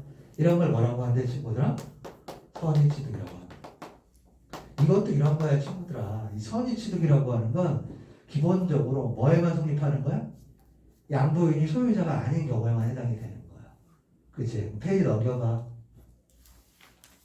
3번 문제 봐봐. 선택지 1, 2번이 있고요. 뭐가 있습니까? 1, 2번이 있고 3, 4, 5번이 있지. 그치? 1, 2번은 갑이 금반지의 소유자지. 선택지 봐봐. 3, 4, 5번은 갑이 급한지 소유자가 아닌 거지. 그치? 그러니까 1, 2번에서는 뭘 고민할 필요가 없어? 양도인이 소유자니까 선의취득을 고민할 필요가 없는 거야. 3, 4, 5번은 선의취득을 고민해야 되는 거야. 그러니까 선의취득은 뭐인 경우에? 양도인이 소유자가 아닌 경우에 양수인의 소유권을 인정할 것인가의 문제잖아. 선의취득이라고 하는 것은 양도인이 소유자가 아닌 경우에 해당하는 거니까 뭐는? 양도인이 소유자인 경우는 고민할 필요가 없다는 거야. 문제를 그렇게 디자인한 거야. 그러니까 무슨 얘기냐면 친구들아, 문제 한번 볼래? 미안해 자꾸 와리가리하게 해서 위글을 바탕으로 라고 했지? 그럼 위글이 개념이나 원리를 얘기했잖아? 그러면 당연히 위글의 개념과 원리를 구체적인 상황에 적용하는 거잖아? 1, 2번이 얘들아, 1, 2번이 이 경우겠지. 1, 2번이 양수인이 소유자인 경우에 양도인이 소유자인 경우가 1, 2번일 거고 그 다음에 뭐가? 3, 4, 5번이 소유자가 아닌 경우 이거겠지. 다만 갑하고 을로 바뀌었을 뿐이지 똑같은 거라 이 얘기야. 에? 왜? 문제가 뭐니까 위글을 바탕으로 하니까. 위글에 무엇을 바탕으로 할 것인가? 이거 별거 아닌데 생각을 안 해. 위글을 바탕으로 그냥 아무 생각 없이 읽지. 뭘 바탕으로 할 건가 생각을 해야지. 당연히 위글에서 말하려고 하는 핵심 내용을 바탕으로 해야 되겠지. 다시 들어와. 다만 그랬습니다. 다만 나오면 격하게 반응해라. 다만은 예외적 진술이야. 다만은 예외적 진술이거든. 다만은 예외적 진술이라고. 다만 이런 게 나오면 출제 요소라고 생각하면 돼. 네? 다만 간접 점유에 의한 인도 방법 중 얘들아 간접 점유에 의한 인도 방법이 뭐가 있지? 이 두 가지가 있죠. 간접 점유에 의한 인도 방법 중 그치? 뭐에 의한 거는 점유 배정에 의한 것은 선의취득. 얘는 선의취득이 안 돼. 근데 나오지는 않았지만 얘는 선의취득이 돼. 선의취득이 된다는 것은 양수인의 소유권이 인정이 된다는 거고 선의취득이 안 된다는 건 양수인의 소유권이 인정이 안 된다는 거야. 그치? 이해됩니까? 그래 다만이라고 썼어요. 그걸 가지고 만든 문제가 4번 문제야. 응? 그걸 가지고 만든 문제가 4번 문제라고. 그러니까 글을 읽을 때 다만이라고? 그럼 이건 예외적인 건데 매우 중요하겠군이라고 뭐 했으면 생각했으면 4번을 무지무지하게 많이 틀리지는 않았을 거라고. 어려운 문제지만. 자, 다시 글을 옵니다. 이제 자, 선의취득으로 양수인이 소유권을 취득하면 학원은 말이야.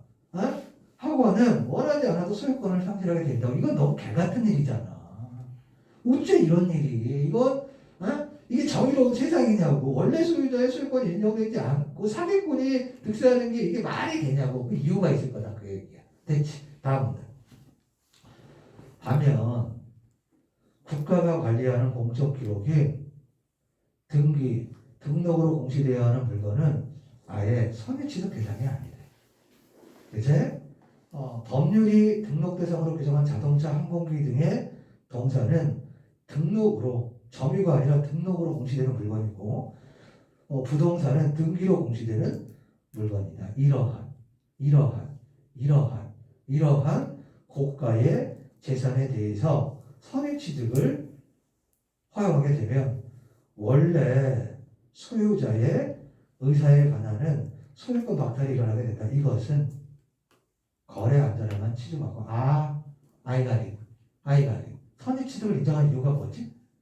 선의취득을 인정한 이유가 나온 거잖아. 그치? 고가의 뭐는 친구들아? 고가의 재산은 원래 소유자의 소유권을 인정해. 그래서 선의취득의 대상이 아니야. 그런데 고가가 아닌 애들은 선의취득을 인정해. 그치? 오케이. 왜? 뭐보다 더 중요하기 때문에 원래 소유자의 소유권보다 뭐가 더 중요하기 때문에 거래 안전이 더 중요하기 때문에. 그래서 마지막 문장에 이것은 거래 안전에만 치중하고 원래 소유자의 권리 보호를 경시한 것이 돼요.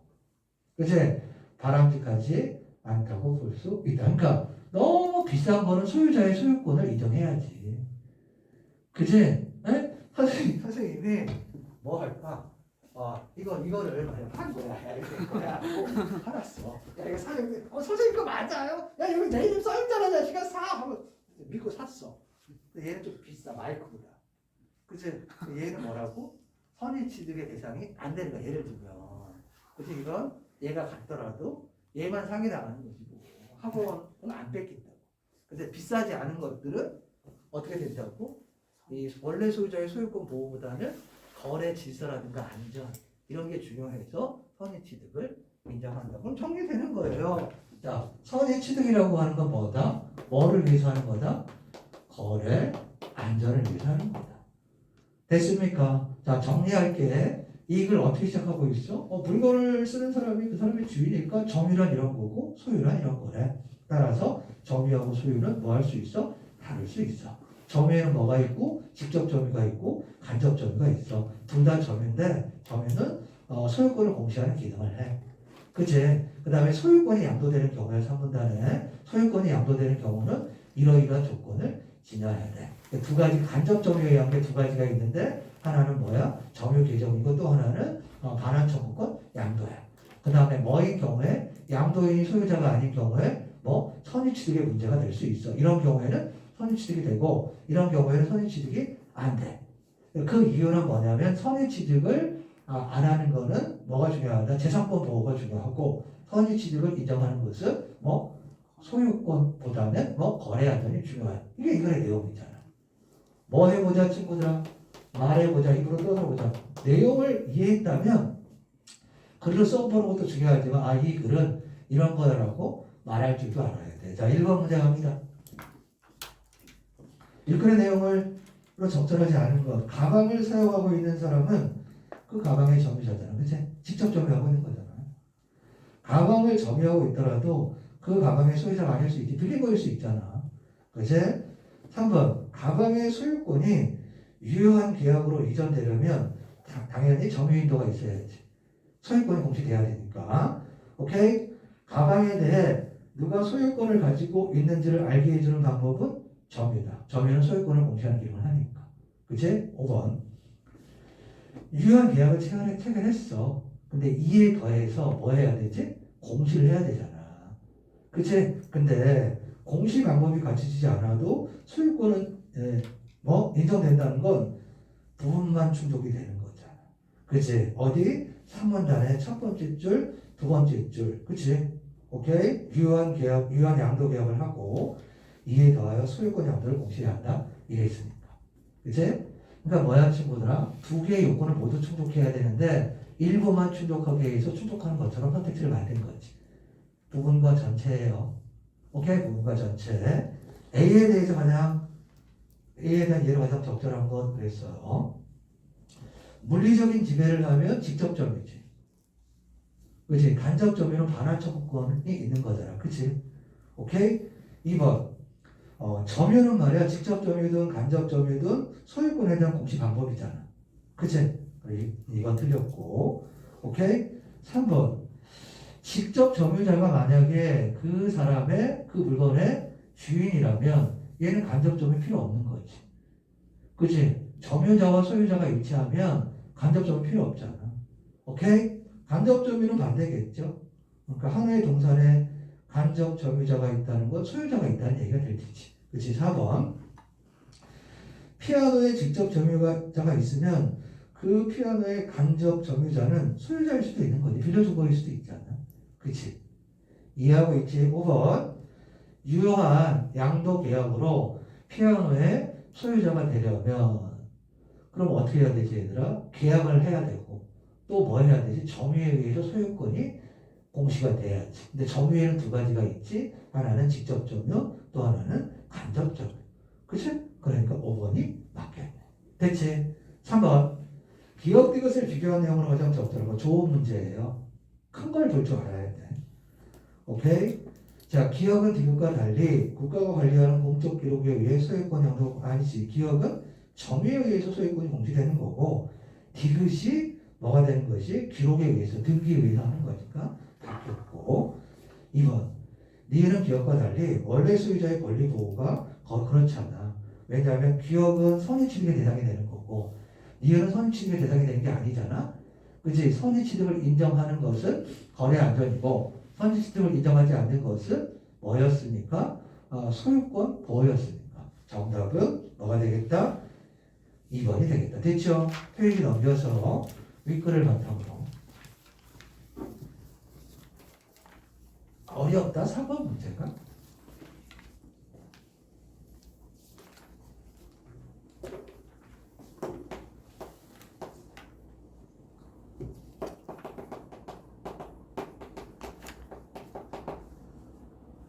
다음 시간에 좀 빨리 나갈게.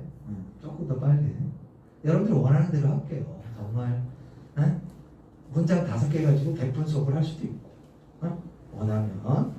자, 위글을 바탕으로 여기를 생각하자 이거야. 보기를 이해하는 거야. 갑과 을은 갑이 끼고 있던 금반지의 소유권을 갑이 끼고 있다니까 갑이 직접 점유하고 있는 거지. 갑이 있고요. 을이 있어. 갑이 금반지를 지금 뭐하고 있어요? 직접 뭐하고 있지? 점유하고 있잖아. 이제 끼고 있으니까. 그제? 금반지의 소유권을 을에게 양도하는 계약을 했어. 그제? 갑과 을은 갑이 이 금반지를 보관하다가 을이 요구할 때 넘겨주기로 합의했어. 그럼 을은 뭘 가지고 있는 거지? 을은 반환 청구권을 가지고 있는 거죠? 그치? 뭐의 상태야 친구들아? 점유? 지금 뭐? 계정의 상태잖아. 반지는 얘한테 있잖아. 이렇게 계약을 하고 일단 얘가 뭐 하고 있는 거야? 가지고 있는 거잖아. 그치? 얘는 얘한테 뭐 할 수 있어? 야, 내 반지 돌려줘 할 수 있잖아. 그치? 대체 반환 청구권이 있으니까 아직 반지는 얘가 끼고 있고 여기가 대체 똑같은 거야. 을은 소유권 양도 계약을 할 때 양도인이 소유자라고 믿었고 이거 왜 있는 거지? 충분히 주의를 했대. 이거 왜 있는 거지? 선지취득 때문에 있는 거야. 그치? 선지취득의 요건이야. 그치? 을은 일주일 후 병과 유한 소유권 양도 계약을 했고 자 봐봐. 병하고 일주일 후에 소유권 양도 계약을 했대. 그러면 병은 얘가 얘한테 반환 청구권을 얘한테 뭐 한 거지? 양도한 거지. 반환 청구권 양도한 거잖아. 그치? 됐습니까? 오케이? 사후로 병에게 금반지를 넘겨주라고 알려줬어. 이거 그러고 똑같은 거잖아. 그치? 그럼 1번 봐봐. 갑이 금반지의 소유자였다면 병은 금반지의 물리적 지배를 넘겨받지 않았으나 병은 소유권을 취득한다. 당연하잖아. 친구들아, 그 간접 점유에 의한 갑이 금반지의 소유자인 경우 양도인이 소유자인 경우가 있고 양도인이 소유자가 아닌 경우가 있잖아. 그제? 양도인이 소유자에 의한 경우 간접 점유에 의한 방법으로 점유 개정하고 반환 청구권 양도가 있잖아. 그치? 이러면 소유권이 인정이 되는 거잖아. 그치? 1번은 맞는 거야. 2번. 갑이 금반지의 소유자였다면 을은 갑으로부터 물리적 지배를 넘겨받지 않았으나 점유 개정의 상태잖아. 병은 지금 반환 청구권 양도의 상태고요. 누구는? 을은 점유 개정의 상태란 말이야. 그러니까 어떻게 되는 거야? 둘 다 소유권을 인정받게 되는 거지. 됐지? 3번. 자, 갑이 금반지의 소유자가 아니야. 그럼 이걸 생각해야 되는 거야, 친구들아. 양도인이 소유자가 아니야. 그럼 뭘 고민해야 되냐면 지금 얘가 선의취득의 대상이 되는가 안 되는가. 그치? 여기 봐봐, 여기 봐봐, 여기 봐봐. 아까 간접점유에 의한 방법으로 뭐는 소유권 인정이 안 된다 그랬지? 점유 개정으로는 선의취득이 인정이 안 된다 그랬다. 그치? 뭐는 선의취득이 되고 반환청구권 양도는 선의취득이 되고. 그치? 그럼 반환청구권을 양도받는 사람이 누구지? 병이지. 그치? 얘는 뭐가 인정이 돼? 소유권이 인정이 되는 거야. 근데 얘는 점유 개정의 상태에 있으니까 소유권이 인정 안 되는 거야. 그치? 지금 반지는 누구한테 있어? 누구한테 있어? 갑한테 있잖아. 그치? 을은 지금 어떤 상태야? 점유 개정의 상태고 병은 반환 청구권을 양도받은 상태잖아. 그치? 점유 개정과 반환 청구권 양도를 받았다는 건 지금 뭐야? 양수인이 물건을 받아야 될 사람들이 반지를 직접 가지고 있지 않은 간접 점유의 상태라는 거잖아. 그치? 이런 경우에 만약에 갑이 금반지의 소유자가 아니라면 얘는 선의 취득을 인정받지 못해. 근데 얘는 인정받아. 그럼 얘 상태에 있는 애가 얘야. 을은 반지의 소유권이 없어. 그런데 누구는? 병은 반지의 소유권이 있어. 됐니? 그치? 그치? 어디에 있다면 앞에 지나시 와봐. 사문단의 맨 마지막에 뭐 있다고? 다만이지, 다만. 간접 점유에 의한 인도 방법이 두 가지잖아. 점유 계정으로는 선의 취득을 못한다라는 문장이 있잖아. 그치? 그 문장이 얘들아, 요거라고. 지금 을은 점유 계정의 상태에 있기 때문에 선의 취득을 인정받지 못한다고. 따라서 을은 반지의 소유권을 주장할 수 없다고. 3번 봐봐. 소유자가 아니야. 병은 을로부터 뭐라고 돼 있니? 을이 가진 소유권 그랬지. 을은 점유 계정의 상태에 있기 때문에 소유권을 가질 수 없다고요. 그래서 답은 3번이야. 됐어. 자, 다시 그 답안을 가지고 만든 거야. 답안. 예외적 진술을 가지고. 오케이? 어렵지? 지금 친구들아, 누구는 소유권 선의 취득을 인정하지만 병은 선의 취득을 인정하지만 누구는 을은 선의 취득을 인정하지 않아.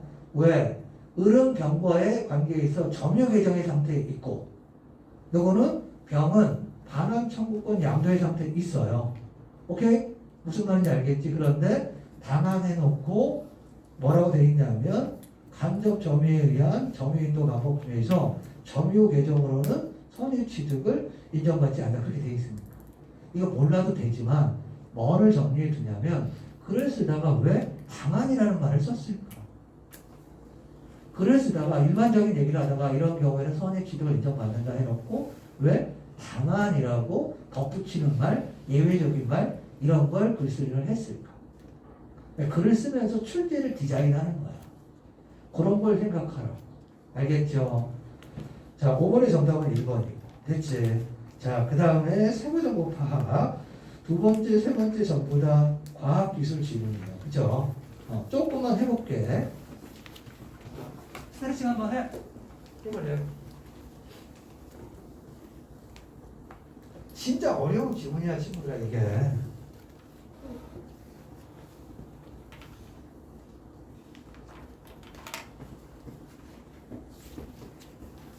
자, 요즘에 추세가 순수 과학보다는 순수 과학 요거는 조금 출제가 좀 잘 안 되는 것 같고 예를 들면 물리학이라든가 지구과학이라든가 생명과학 이런 건 조금 안 되는 것 같고 순수 과학보다는 과학하고 약간 기술이 융합된 좀 이런 성격의 글들이 많이 나온 것 같아요. 네? 과학적인 원리를 기술에 적용한다든가 이런 거. 그리고 또 하나는 뭐냐면 요즘의 경영은 약간 시의성이 높은 거. PCR이라든가 시의성이 높은 거지. 그 다음에 이 키트도 사실은 요즘 많이 쓰는 거잖아. 우리 오케이? 아니면 메타버스라든가 인터넷 검색에 무슨 적합도 중요도 뭐 이런 인터넷 검색 엔진이라든가 이런 어떤 시의성이라고 하는 게 뭐냐면 요즘 얘기, 요즘에 되고 있는 최신 기술 이런 것들이 있잖아. 옛날 올드한 게 아니라. 그치? 오케이? 과학이나 기술 지문은 일반적으로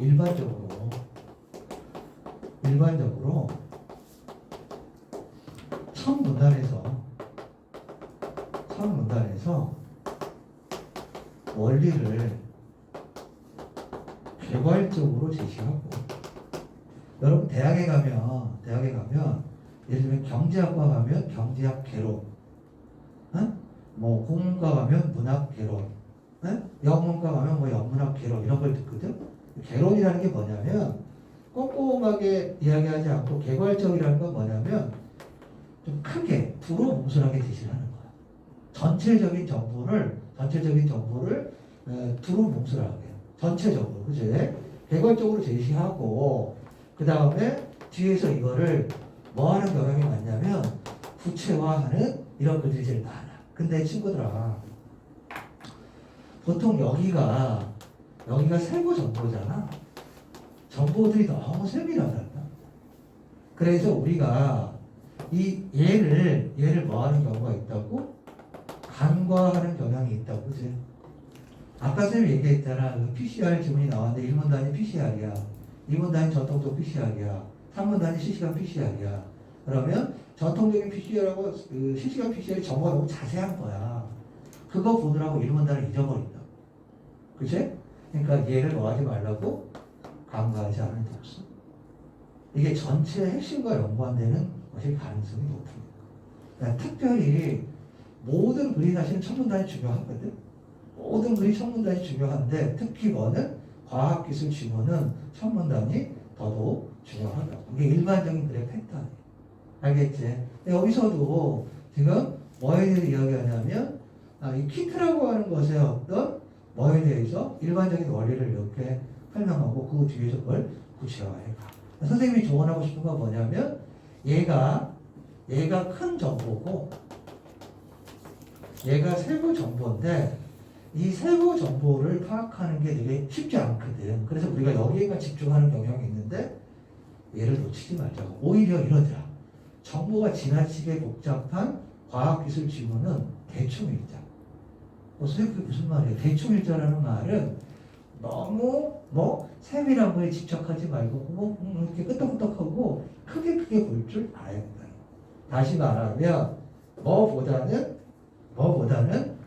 미시적 독해보다는 뭐 둘 다 중요하지만 뭐를 둘 중에 하나 선택을 하라면 거시적 독해를 선택하도록 하라는 크게 보는 연습을 하라고. 정보가 뭐 할수록 자세할수록 꼼꼼할수록 뭐 하는 연습을 하자? 크게 보는 연습을 하자. 정보 양이 많을수록 크게 보는 연습하자. 됐지? 자, 다음 시간부터는 속도를 조금 낼 테니까 한 3지문 정도씩 하면 될 것 같아. 네? 자, 다음 시간에는 키트 지문하고 작년 모의평가에 나왔던 비타민 K, 그 다음에 최연기도 나오고 그러네요. 최연기 정도까지 여러분들이 조금 예습을 꼼꼼하게 해오세요. 선생님 어떤 방식으로 예습합니까? 오늘 내가 수업한 것처럼 이것저것 다 생각해봐. 그리고 선생님이랑 비교해보고 선생님 너무 후져. 선생님 이런 거 이렇게 봐야 되는 거 아니야 하고 나랑 논쟁하자. 나랑 싸우자. 운동장에서 맞짱 뜨자. 네? 운동장에서 독서 지문 가지고 네? 서로의 관점을 좀 비교하고 배워주자. 됐지? 고생 많으셨습니다. 다음 시간에 봬요.